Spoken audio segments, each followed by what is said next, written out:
தர்மபுரியன் செய்தி YouTube channel நேயர்கள் அனைவருக்கும் வணக்கம். திமுகவில் உள்ள வன்னியர் எம்எல்ஏக்கள், அதாவது திமுகவில் இருக்கிற வன்னியர் சட்டமன்ற உறுப்பினர்கள் ரொம்ப குஷியில் இருக்கிறாங்களாமா. அதுவும் குறிப்பாக சொல்ல போனோம்னா, இந்த இப்போ புதிய ஒரு அமைச்சரவையை மாற்றி அமைக்கிறாங்கன்னு வச்சுக்கோங்களேன். அப்போ அமைக்கும்போது வன்னியர்களுக்கு குறிப்பிட்ட பிரதிநிதித்துவம் அமைச்சரவையில் கொடுப்போம் அப்படின்ற மாதிரி இருந்தால் யாரோட பெயரெல்லாம் அதில் இடம்பெறும் அப்படின்னு ஒரு பட்டியல் இருக்கும் இல்லையா? அந்த பட்டியலில் முதல்ல ஒரு டாப் 5 பட்டியலில் இருக்கிறவங்க அந்த நபர்கள் எல்லாம் ஒரே குஷியில் இருக்கிறாங்களாம்மா. என்னடா இதுக்கு அதுக்கு என்ன சம்மந்தம் இருக்குது? இவங்க எதுக்கு குஷியில் இருக்கிறாங்க? இவங்க திமுக எப்படா அமைச்சரவையில் அதுவும் 5 பேருக்கு கொடுக்குறோன்ற நிலையில் இருக்குது அப்படின்ற மாதிரியான கேள்வியெல்லாம் கண்டிப்பாக உங்களுக்குள்ள எழும். அந்த விஷயத்தை தான் நம்ம இப்போ பேசிருக்கிறோம். அதாவது சமீபத்தில் பாட்டாளி மக்கள் கட்சிக்கும் திமுகவிற்கும் ஒரு கடுமையான மோதல் வார்த்தை போரா நிலவிட்டிருக்குது. சமூக வலைத்தளத்துலையும் சரி, மீடியா முன்பும் சரி, இல்லை டிவியில், அதாவது டிபேட் வச்சு பேசுவாங்க இல்லையா, அதுலேயும் சரி பார்த்தீங்கன்னா கடுமையான மோதலாக இருக்குது. திமுகவாக இருக்கட்டும் அல்லது பாமக இருக்கட்டும். திமுக என்ன சொல்கிறாங்கன்னா, வன்னியர்களுக்கு 10.5% இடஒதுக்கீடு அவங்க ஏற்கனவே பயனடைகிறதை விட அது குறைவு. அது ஏன் பாட்டாளி மக்கள் கட்சி தொடர்ந்து கேட்டுட்டு வராங்க, இது தேவையில்லாமல் அரசியல் பண்ணுறாங்க அப்படின்ற மாதிரி அவங்க சொல்கிறாங்க. இந்த இடத்துல தான் பாட்டாளி மக்கள் கட்சியினர் என்ன சொல்கிறாங்கன்னா, நீங்கள் அதாவது சொல்கிறீங்க 19.5 விழுக்காடு வன்னியர்கள் பயன்பெறாங்க அப்படின்ற மாதிரி சொல்கிறீங்க. ஆனால் சமீபத்தில் 95 வேலை முதலமைச்சர் கொடுத்தாரு. அந்த 95 வேலையில் எங்களுக்கு கிடைக்க வேண்டிய வேலை 14 வேலை. அந்த 14ல் வெறும் 7 பேர் தான் கிடைச்சிருக்குது. அப்படின்னா 5% தானே அப்படின்ற மாதிரி மருத்துவர் அன்புமணி ராமதாஸ் அதுவும் குறிப்பிட்டு சொல்கிறாரு.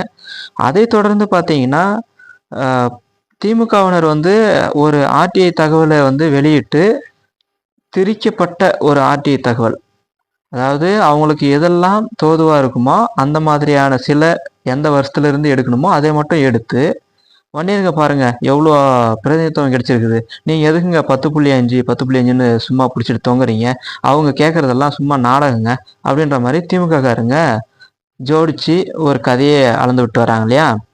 இந்த சூழ்நிலையில் திடீர்னு மருத்துவர் அன்புமணி ராமதாஸ் அவர் ஒரு சமூக வலைத்தளத்தில் ஒரு பதிவு போடுறாரு.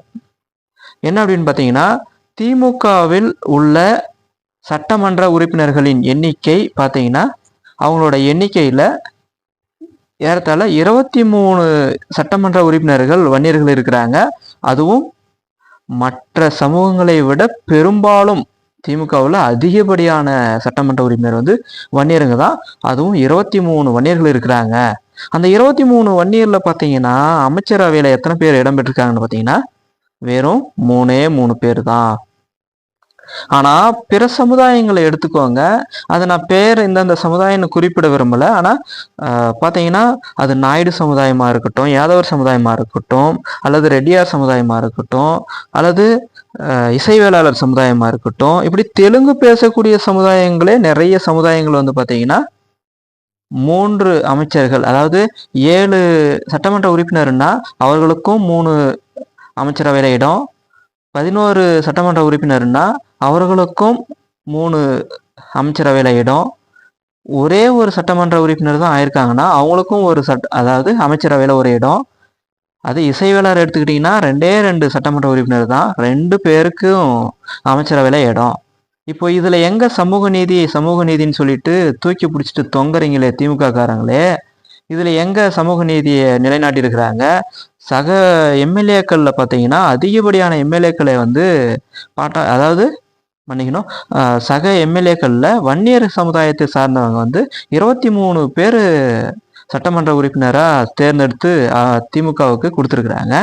இதில் அமைச்சரவையில் வெறும் 3 கொடுத்துருக்குறாங்களே, நமக்கு கிடைச்சிருக்க வேண்டியது குறைந்தது 7 அதாவது 7 அமைச்சரவை கிடைச்சிருக்கணும், அல்லது ஒரு 5 அமைச்சரவை கொடுத்துருந்தா கூட ஒரு மதிக்கத்தக்க அளவில் இருந்திருக்கும்.